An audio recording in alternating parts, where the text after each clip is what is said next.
Monsieur le ministre de l'Enseignement supérieur, de la Science, de la Recherche et de la Technologie, Dr Rajeshwar Gita, Madame Annick Girardin, secrétaire d'État au développement et à la francophonie auprès du ministre des Affaires étrangères et du développement international de la République française, Son Excellence Monsieur l'ambassadeur de France à Maurice, Monsieur Laurent Garnier, Monsieur le président du conseil d'administration de l'Université des Mascarins, professeur Pierre Guillon, Madame la directrice générale de l'Université des Mascarins, Dr Driver, distingués invités, honorables assistances, chers étudiants.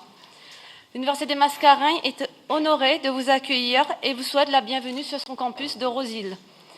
La visite de Madame Annick Girardin, secrétaire d'État au développement et à la francophonie, marque deux grands événements pour l'Université des Mascarins. Tout d'abord, il y a la signature d'une convention de partenariat entre l'ambassade de France et l'Université des Mascarins. Et deuxièmement, c'est l'ouverture de l'école de géopolitique. Tout d'abord, nous tenons à inviter Dr Françoise Driver, directrice générale de l'Université des Mascarins, pour sa présentation de l'université.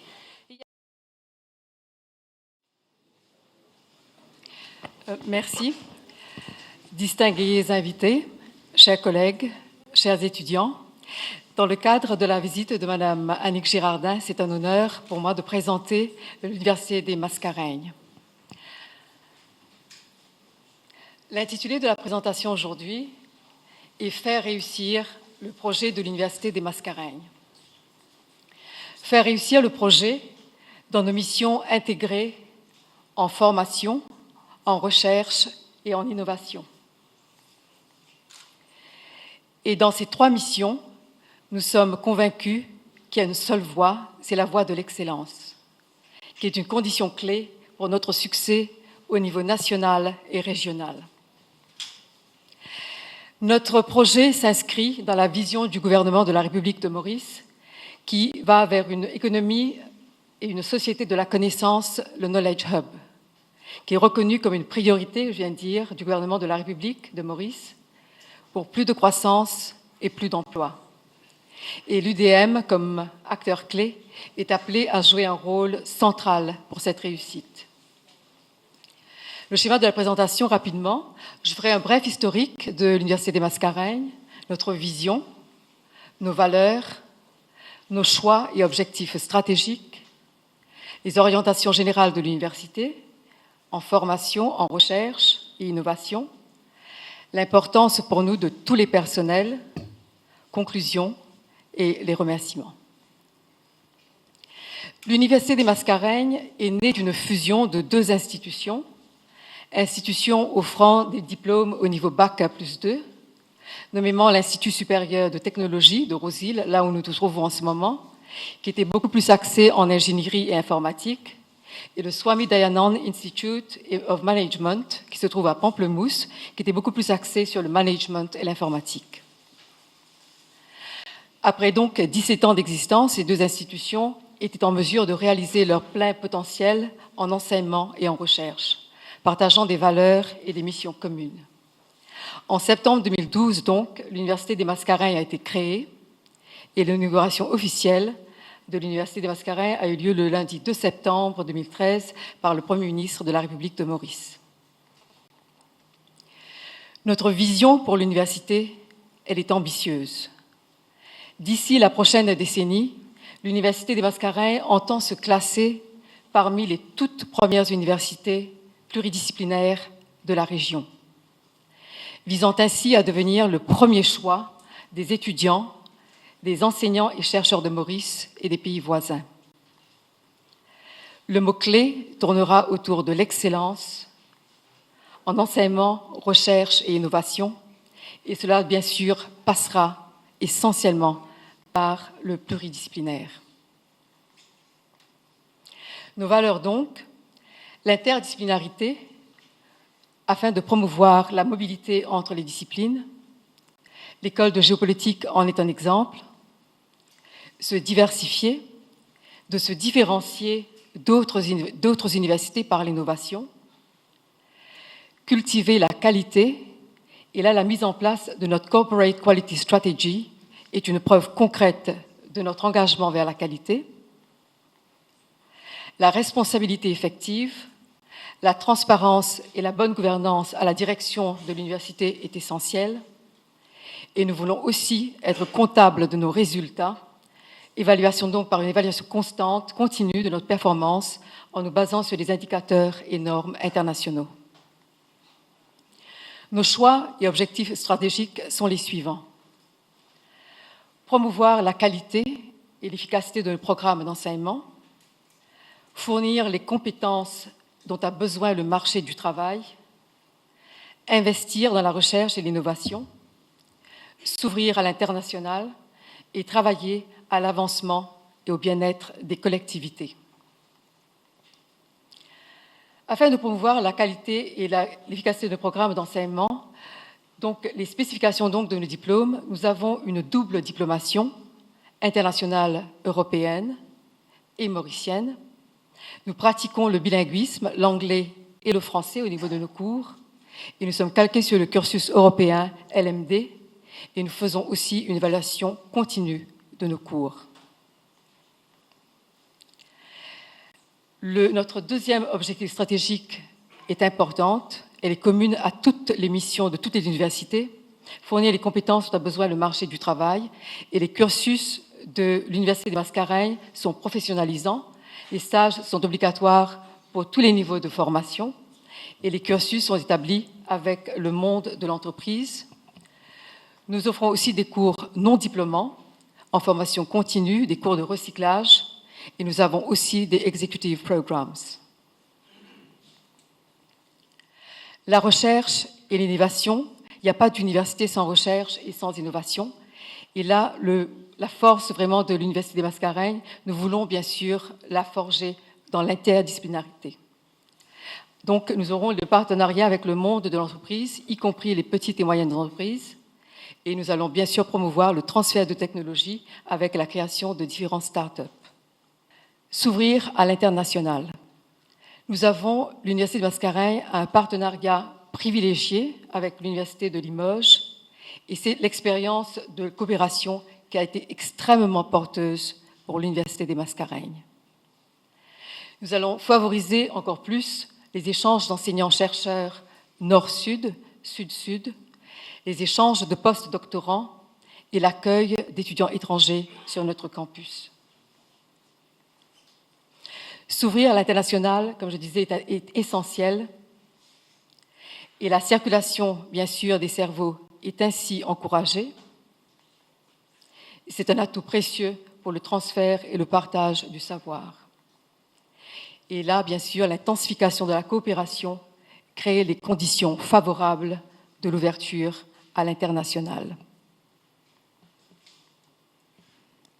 Travailler à l'avancement et au bien-être des collectivités, fermement ancré dans les priorités de la société afin d'accroître la pertinence de nos activités et étant en communication permanente de nos résultats avec les entreprises, y compris les petites et moyennes entreprises. Les orientations générales de l'Université de Mascareignes en matière de formation, nous avons donc 3 facultés. Le Faculty of Sustainable Development and Engineering, Faculty of Business and Management, Faculty of Information and Communication Technology et l'école de géopolitique. Les formations donc sont proposées en collaboration avec l'Université de Limoges, répondant, comme je disais plus tôt, au standard européen LMD, dispensées en anglais et en français. Et nous sommes la seule université à proposer un tel schéma. Et notre première promotion d'étudiants, licence 3e année, termine la formation cette année. Et dès la prochaine entrée, l'Université des Mascareignes s'apprête à démarrer ses formations en master et en doctorat. Orientation générale en matière de recherche et d'innovation. L'Université des Mascareignes entend répondre aux projets sociétaux et socio-économiques du pays en dynamisant l'interdisciplinarité, afin d'assurer une fertilisation croisée entre les disciplines et contribuer à l'évolution des grandes priorités et enjeux sociétaux. Les thèmes, l'énergie durable, l'information et la communication, les risques, la sécurité des personnes et des biens. Nos orientations sont donc organisées autour des réseaux et systèmes d'information et les multimédias, le génie civil, l'urbanisme et l'environnement, la transformation des ressources, énergie et développement durable, les systèmes industriels et la maîtrise des risques, le management, l'économie, la communication, la géopolitique.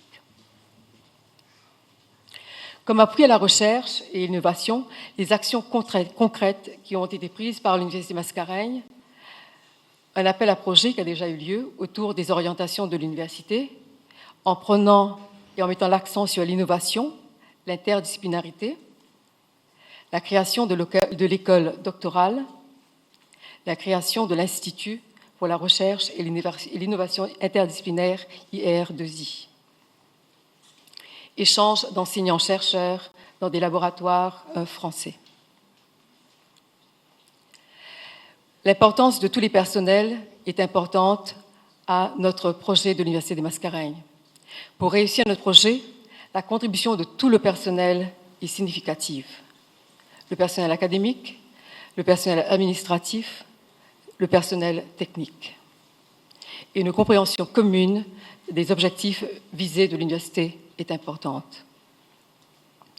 Pour conclure, faire réussir le projet de l'Université des Mascareignes, c'est surtout contribuer à créer un espace de valeurs et de missions communes où l'individu apprend à apprendre avec passion, est avide de comprendre, apprend à être, à contribuer et surtout à vivre ensemble. Merci. Et je voudrais, avant de terminer, au nom du personnel et des étudiants de l'Université des Mascareignes, nous sommes très sensibles et très honorés, Madame Girardin, de votre visite chez nous à l'Université des Mascareignes.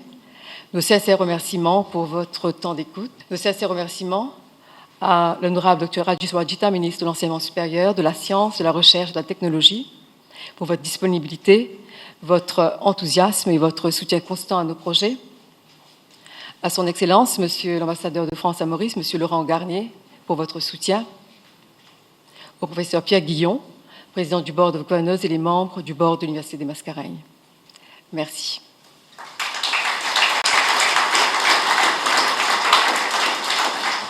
Nous procéderons maintenant à la signature d'une convention de partenariat entre l'ambassade de France à Maurice et l'Université des Mascareignes. Dans le cadre des actions qu'il mène dans le secteur de la coopération scientifique et universitaire entre la France et Maurice, le service de coopération et d'action culturelle de l'ambassade apportera son soutien au développement de l'Université des Mascareignes sous forme de 2 actions principales. Premièrement, les échanges enseignants-chercheurs pour permettre à des enseignants de l'Université des Mascareignes de suivre, d'effectuer des formations en France, dans les laboratoires français. Et deuxièmement, l'accueil des personnalités scientifiques dans les départements de l'Université des Mascareignes. Nous invitons son Excellence, Monsieur l'ambassadeur de France à Maurice, le professeur Guillon, Dr Driver, à la signature de la convention en présence de Dr Rajesh Jita et de Madame Annick Girardin.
Merci.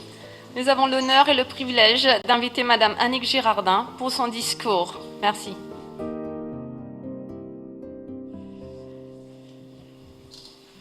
Voilà. Monsieur le ministre de l'Enseignement supérieur, de la Science et de la Recherche, Monsieur l'ambassadeur, Monsieur le Président et Madame la Directrice générale de l'Université de Mascareignes, Mesdames et Messieurs.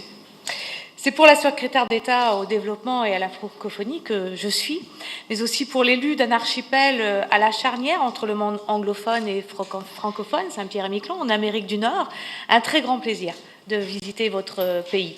Un pays dont l'histoire a permis qu'il soit à la fois membre du Commonwealth et de l'Organisation internationale de la francophonie et qui occupe à ce titre une place originale et précieuse dans le monde francophone. Cette situation, inscrivant Maurice dans une double ère politique et culturelle, contribue à doter votre pays d'un poids tout particulier qui contribue effectivement dans les enceintes internationales, par exemple sur la question du dérèglement climatique, qui tient particulièrement à cœur à la France, vous le savez, en vue de l'organisation de la conférence Paris Climat 2015, mais un autre sujet tout aussi important pour moi, la francophonie. La progression de la francophonie dans votre pays au cours des 40 dernières années s'explique avant tout par la volonté des Mauriciens d'élargir leur horizon.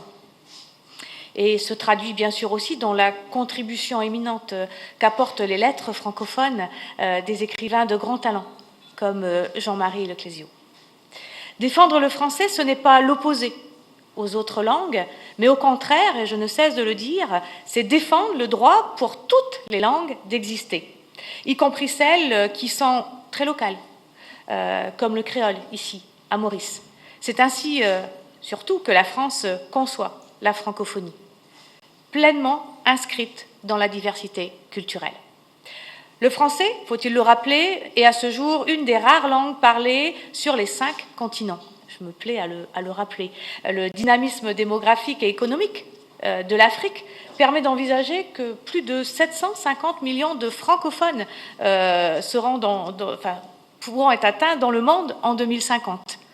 Cette langue est donc un atout, une richesse extraordinaire, un atout culturel, mais aussi une opportunité, il faut qu'on se le dise et qu'on en soit bien conscient, une opportunité politique et économique pour ceux qui l'ont en partage, et je sais que vous êtes nombreux ici à partager cette vision.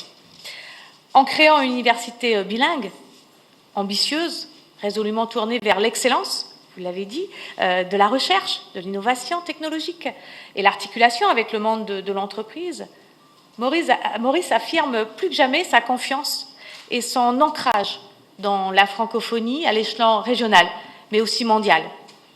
La situation géographique de Maurice, son niveau de développement et son multiculturalisme me semblent autant d'atouts pour garantir la réussite de ce projet au moment où le marché international de la connaissance devient de plus en plus concurrentiel. Et je l'ai vu depuis hier soir, puisque je suis arrivée que hier soir chez vous et parmi vous, combien il y avait cette dynamique, cette prise de conscience, et j'en suis très heureuse.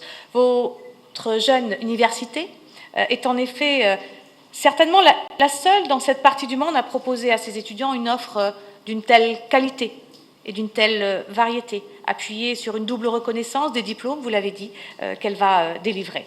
À cet égard, la mise en place au sein de l'université de Mascareigne d'une école de géopolitique en collaboration avec la Sorbonne est un jalon supplémentaire méritant d'être salué ici. Cette école pourra utilement bénéficier de la convention qui vient d'être signée par notre ambassadeur et votre université pour soutenir dès cette année les échanges et des formations de chercheurs entre nos deux pays. Se crée en outre à Maurice un nombre croissant de filières francophones au niveau BTS, licence et master. Je citerai les formations proposées par l'Institut de la francophonie pour l'entrepreneuriat, mais aussi la Chambre de commerce et d'industrie de Maurice, les écoles internationales bilingues en management hôtelier et tourisme, sans compter l'implantation récente d'offres de très haut niveau, bilingues également, de la part de grandes écoles telles que l'ESSEC ou le SCP ou Paris-Dauphine. Je n'oublie pas non plus les formations de médecins mauriciens au sein des universités de Maurice et de Bordeaux, dont le nombre total s'élève déjà à plus de 200 généralistes et 150 spécialistes, et les projets de diplôme délocalisés en cours de création avec les universités de La Réunion et de Montpellier en droit civil, en communication et en architecture. En amont de l'université, on ne peut être qu'impressionné par l'importance et la qualité du dispositif francophone à Maurice, caractérisé par 5 établissements secondaires privés à programme français, scolarisant près de 5000 élèves, tandis que l'Alliance française de Maurice, la plus ancienne au monde après celle de Paris, il faut aussi le redire, attire de très nombreux jeunes dans ses 6 implantations à Maurice et à Rodrigue. Tout cela contribue à ce que les étudiants mauriciens puissent intégrer facilement l'enseignement supérieur français. Actuellement, 350 d'entre eux partent chaque année se former en France, où étudient déjà d'ailleurs plus de 2000 de leurs collègues. Cela constitue sans doute une chance pour Maurice. Mais je veux dire ici et sans hésiter que c'est aussi une chance pour la France. Permettez-moi, pour conclure, de saluer le savoir-faire de l'Université de Limoges, choisi pour aider à structurer, à développer ce beau projet d'Université de Mascareigne et de rendre hommage à l'action déterminante de son président. Vous l'avez cité tout à l'heure, je le recite ici, le président professeur Pierre Guillon. Monsieur, toutes mes félicitations pour ce travail. Et puis, bien sûr, je n'oublie pas la directrice générale de la professeure Françoise Driver, qui avait brillamment représenté Maurice, d'ailleurs. Chacun s'en rappelle, au premier forum mondial des femmes francophones à Paris, l'an dernier. Bravo, madame. Alors, que vous dire? Bon vent à l'Université de Mascareigne et à l'École de la géopolitique. Je vous remercie tous de votre attention. Merci, Madame Annick Girardin. Nous avons l'honneur et le plaisir d'inviter Monsieur le ministre, le docteur Rajeshwar Gita.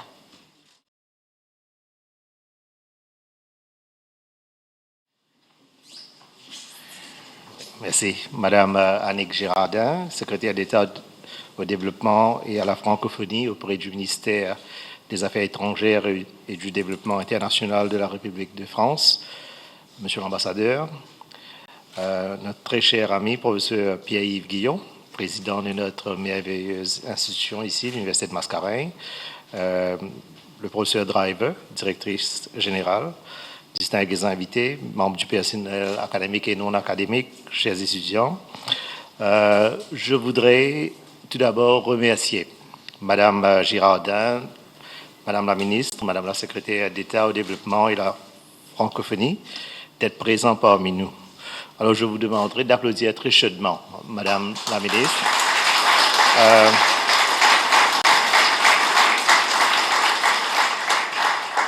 Comme on vient d'entendre, elle vient d'arriver, enfin, elle est arrivée hier soir, elle nous quitte déjà. J'espère que vous allez être des nôtres dans un futur très proche.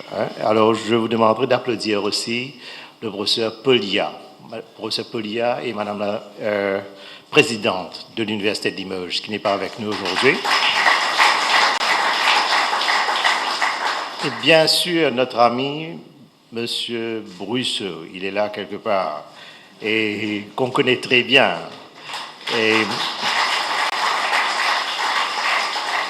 notre professeur Guillon et Madame Driver pour tout ce qu'ils ont fait. Mes amis, nous sommes très honorés par votre visite, Madame la ministre, à cette université à Caen-le-Vieux.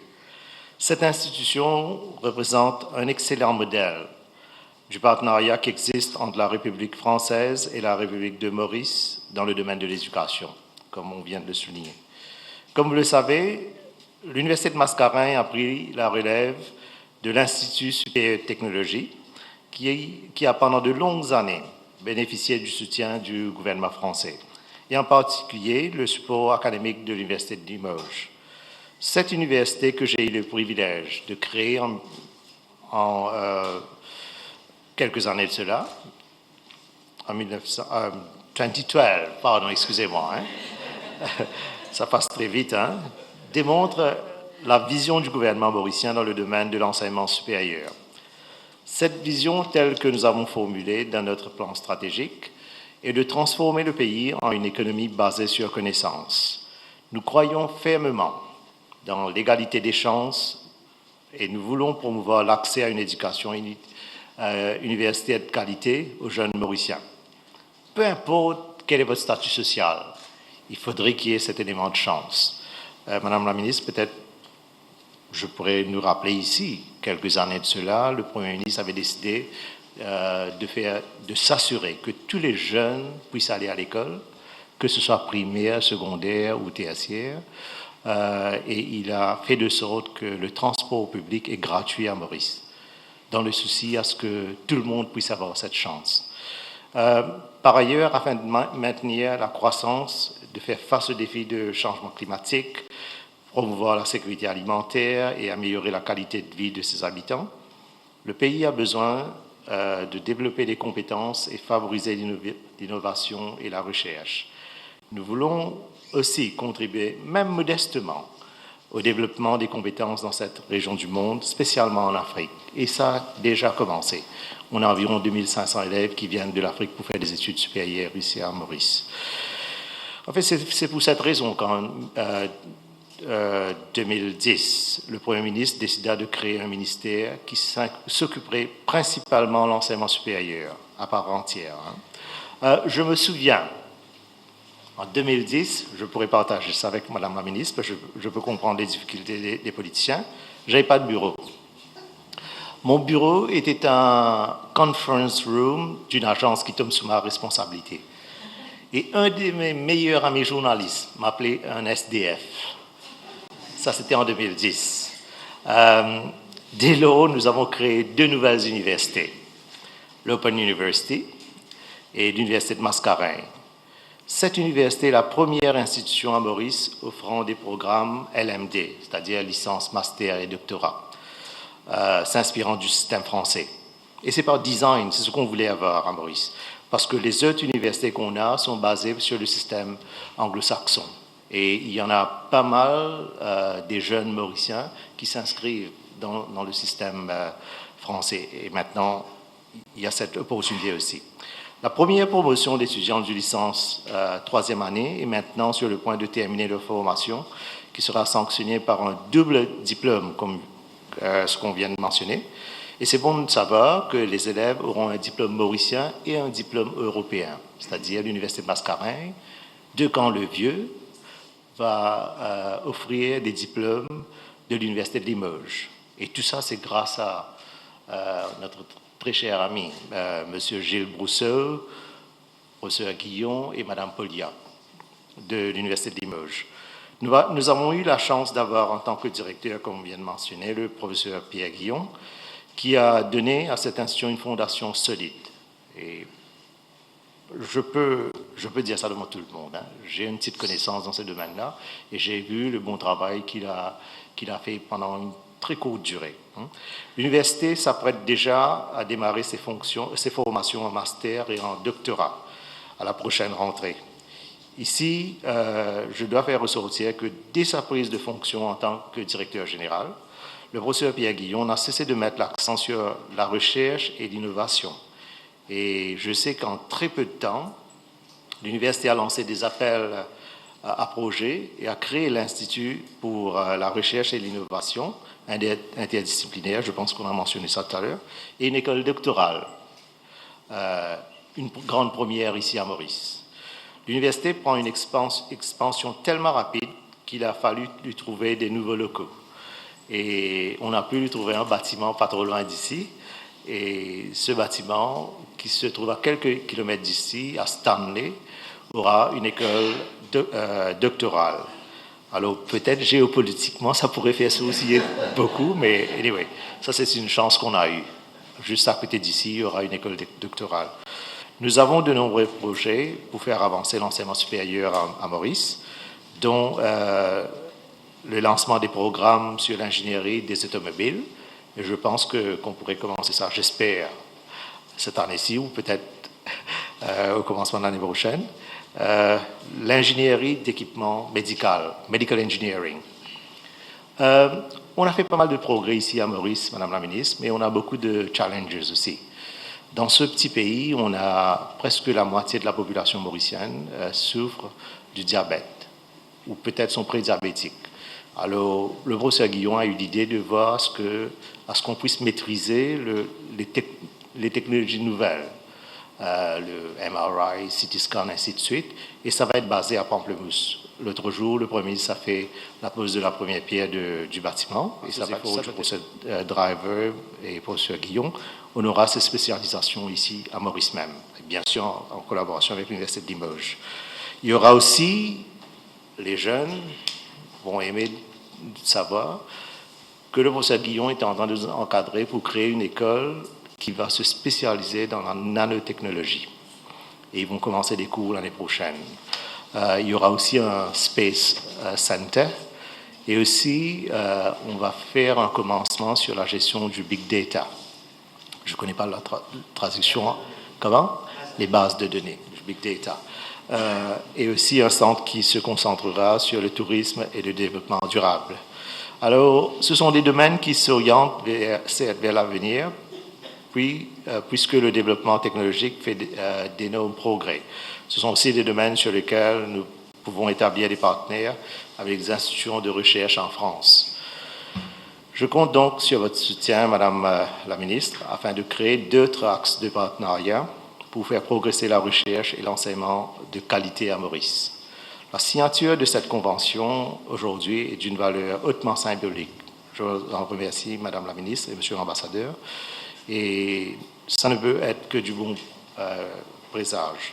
Alors, je voudrais terminer, Mesdames et Messieurs, et je voudrais remercier, féliciter Madame le secrétaire d'État au développement à la francophonie et Monsieur l'Ambassadeur pour tout le soutien qu'il nous accorde à l'avancement de cette université. Moi, je n'ai pas de doute qu'on a mis quelque chose de qualité ici, et c'est une question de temps que cette petite institution de Caen-le-Vieux va être une des institutions phares de cette partie du monde. Je vous en remercie.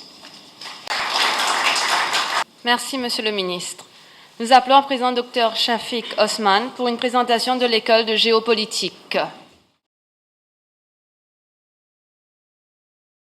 Monsieur le Ministre de l'Enseignement supérieur, Madame la Secrétaire d'État, Monsieur le Président de l'Université, Madame la Directrice générale, Mesdames et Messieurs, je suis très fier d'être là aujourd'hui pour vous présenter cette école de géopolitique qui a été approuvée par le conseil d'administration de l'Université de Mascarenhas il y a quelques mois. D'une part, parce que c'est l'unique école de géopolitique dans la région océan Indien. Et là, M. Jean-Claude Delestra qui est en face de moi, il m'excusera, mais comme moi je définis l'océan Indien, c'est de Durban à Perth, bien évidemment. Et il y a aussi, dans cette école de géopolitique, quelque chose d'unique, mais qui a un rapport avec l'Université de Mascarenhas, que c'est un projet bilingue. Le premier projet de l'école de géopolitique, on mettra en place un master international de géopolitique, bilingue anglais-français, qui est unique au monde. Il n'y a pas d'université, il n'y a pas d'institut au monde qui propose un master de géopolitique en mode bilingue. Et là, quand on dit en mode bilingue, il faut bien se comprendre. Tout ne sera pas traduit en anglais, tout ne sera pas traduit en français. Ce qui sera en français sera en français, ce qui sera en anglais sera en anglais, comme on dit à la mauricienne. C'est très important. La dernière initiative bilingue au monde était au Québec. Il y a, pour le professeur Bouchard, un ami à moi, il y a très longtemps de cela, et l'Université de Mascarenhas se manifestera par cette formation bilingue. Ce sera une formation sur 2 ans, 4 semestres, qui est calquée sur le modèle du master européen, avec des intervenants locaux et étrangers, mais je préfère vous dire plutôt étrangers que locaux, à peu près 80% d'étrangers et 20% de locaux. C'est un master qui sera axé sur l'océan Indien, sur Maurice, sur la géopolitique de Maurice. C'est le sujet de ma thèse d'ailleurs que j'ai soutenue, sur l'océan Indien, mais aussi sur la géopolitique maritime, qui est un aspect évidemment très important pour Maurice, non seulement pour Maurice, mais pour tous les pays de l'océan Indien, y compris bien sûr les îles du Sud-Ouest. Et j'ai cru comprendre aussi qu'il y a quelque temps de cela, une des priorités du gouvernement français était, n'est-ce pas, de mettre l'accent sur l'économie bleue. Mais aussi, il faudra que nos étudiants aient aussi des éclairages sur les autres aires géographiques du monde, Amérique du Nord, Europe, Asie du Sud-Est, il va sans dire. On a même prévu des modules sur le pôle Nord et l'Antarctique. Deuxième projet de l'école de géopolitique, on aura un observatoire. un observatoire géopolitique de l'océan Indien, qui, il faut dire, avait été mis en place quand j'étais à l'Université de Maurice, il y a très longtemps de cela, il y a 9 ans, que j'ai repris parce qu'il n'y a plus personne qui s'intéresse à la géopolitique là-bas, et qui aura une double mission, une mission de recherche, bien entendu, et une mission de veille. C'est très important en géopolitique, qui publiera forcément des informations à valeur ajoutée, des articles, des interviews, et nous souhaitons qu'une partie du contenu, parce qu'en géopolitique, comme vous le savez, c'est à très forte valeur ajoutée bien souvent, qu'une partie du contenu sur le site web serait partiellement payant. Et comme se veut la devise même de l'université, nous visons vraiment l'excellence au sein de cet observatoire géopolitique de l'océan Indien. Troisième projet, c'est une revue de géopolitique de l'océan Indien. Il en existe sur l'océan Indien, mais en anglais. Cette revue serait bilingue, anglais et français, 3 ou 4 numéros par an, on ne s'est pas décidé encore, et qui serait disponible, bien entendu, tant en version électronique et papier, et les articles et la revue elle-même seraient en vente en ligne. Quatrième projet, ce sont ce qu'on appelle en anglais, j'aurais difficilement trouvé le terme en français, des executive courses, pour les gens, pour les chefs d'entreprise, pour les managers, pour les fonctionnaires, les hauts fonctionnaires, pour les diplomates, pour les ONG internationaux, pour les chercheurs, les académiques, mais aussi pour les journalistes et ceux qui travaillent dans les départements internationaux, dans les organisations internationales. Nous voulons faire des cours de courte durée, 5 jours ou 10 jours, dépendant des thématiques, sur des sujets qui intéressent ces gens-là. Nous comptons démarrer avec un premier cours avant la fin de l'année civile, voulons dire vers octobre ou novembre, avec probablement quelque chose sur les zones économiques spéciales en Afrique, qui intéresse évidemment beaucoup de Mauriciens. Je vois M. de Grivel qui est parmi nous, qui intéresse beaucoup de chefs d'entreprise ici à Maurice. Cinquième projet qui va de pair avec les projets de l'Université de Mascarenhas et de l'école doctorale, évidemment, on proposera dès 2015, dès l'année prochaine, des doctorats en géopolitique. On compte solliciter l'appui du professeur Curryman, professeur émérite à Paris 4, à Paris-Sorbonne, d'où je viens, et aussi, si il y a suffisamment d'étudiants, on proposera aussi une codirection de thèse, parce que, évidemment, quand on est en géopolitique, on peut travailler sur des sujets que nous ne maîtrisons pas forcément ici avec notre équipe. Voilà en gros, mesdames et messieurs, les projets. En quelques minutes, parce qu'il fallait faire court, les projets de l'école de géopolitique qui, comme le ministre Djita a dit, c'est très géopolitique évidemment, qui serait basé à Stanley, donc à quelques kilomètres, M. Delestra pensait quelque chose, et qui, je crois que c'est très important d'avoir non seulement l'université à Caen-le-Vieux, mais d'avoir une école de géopolitique internationale à Stanley. C'est quelque chose que nous visons, donc qui sera en place sur le campus de Stanley d'ici quelques semaines. Alors, il m'a été demandé, évidemment, puisqu'on parle de géopolitique, de vous donner à ma secrétaire d'État essentiellement, mais aussi à tous ceux et celles qui sont là, un bref aperçu de la géopolitique de la République de Maurice, qui est très difficile en quelques minutes de le faire, parce que c'est une thèse de 400 pages qu'on va essayer de résumer en 4 minutes, mais on va le faire quand même.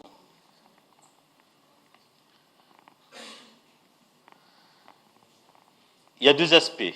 Le premier aspect, c'est la géopolitique interne de la République de Maurice.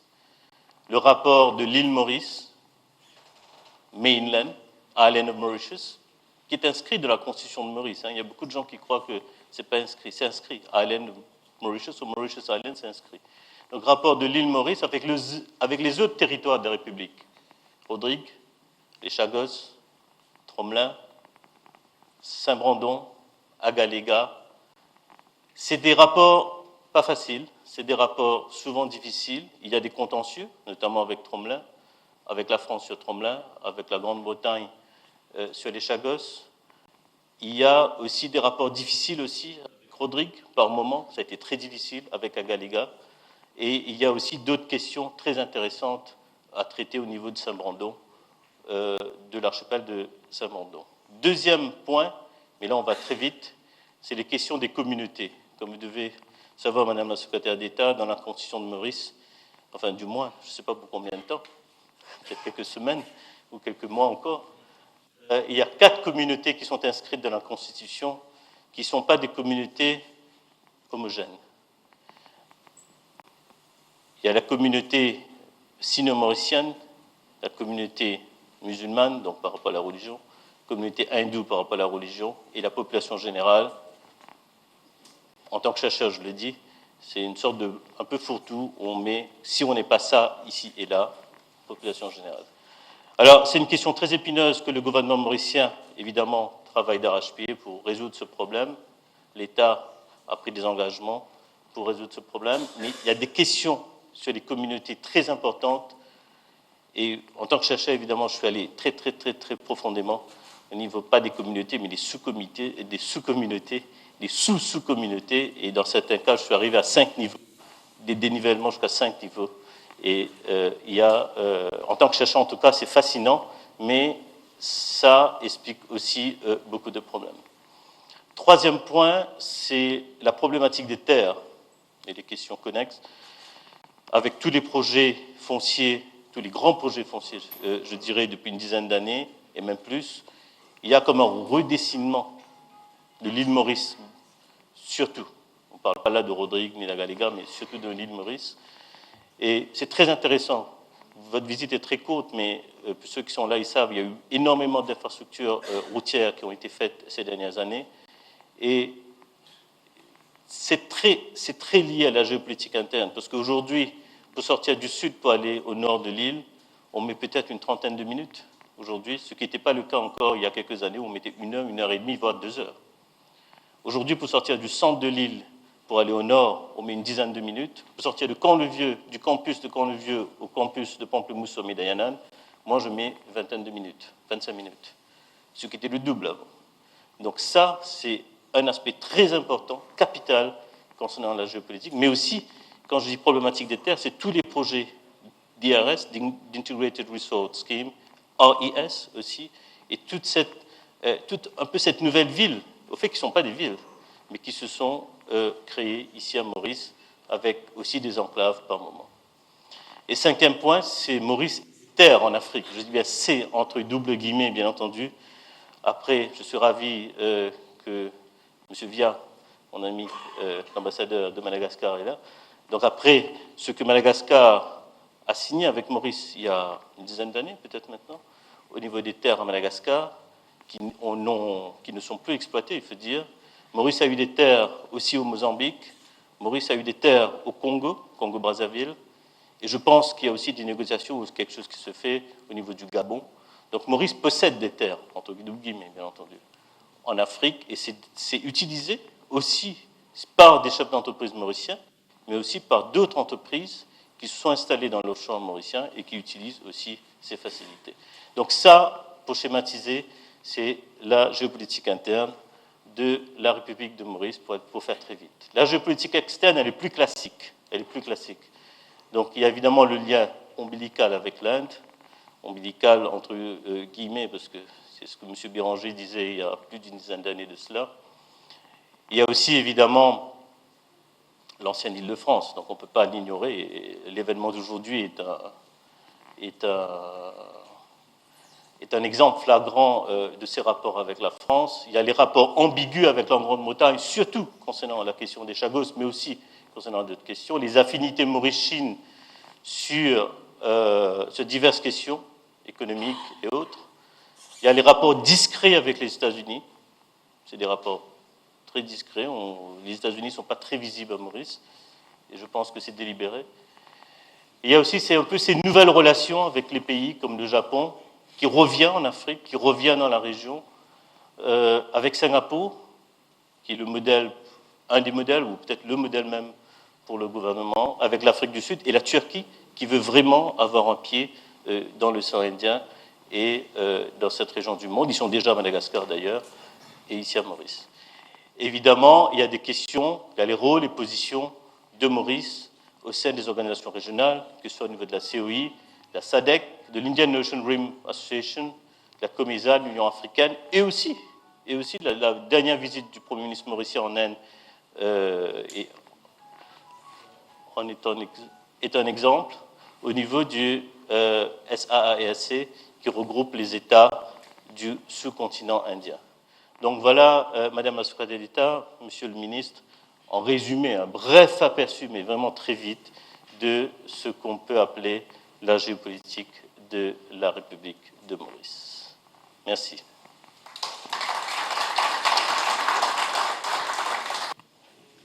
Merci, Dr Shafik Osman.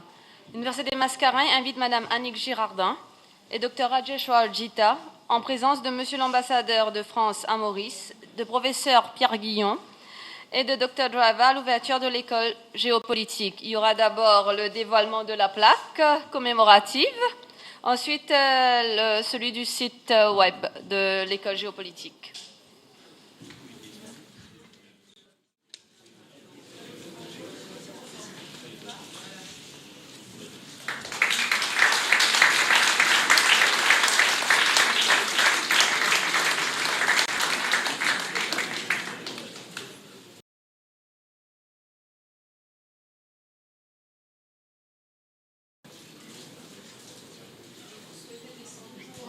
Mettre le code après. Là, vous les chiffres. 2014.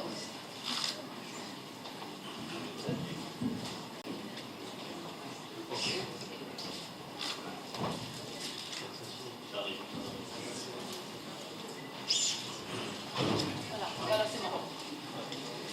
Voilà, c'est ouvert.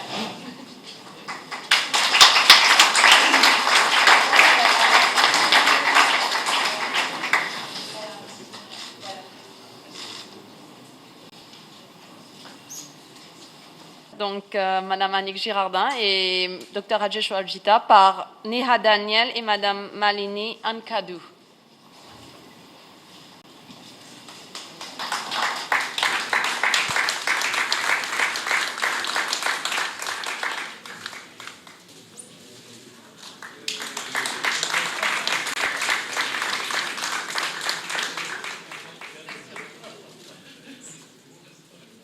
Nous arrivons au terme de notre programme. Nous tenons à remercier tous ceux et celles qui ont fait de cette journée une réussite. Nous remercions aussi Madame Annick Girardin et son Excellence, Monsieur l'ambassadeur de France de Maurice pour la visite à l'Université des Mascarins. Nous vous invitons à prendre des rafraîchissements dans la salle de conférence qui se trouve juste à l'étage. Merci encore pour votre présence.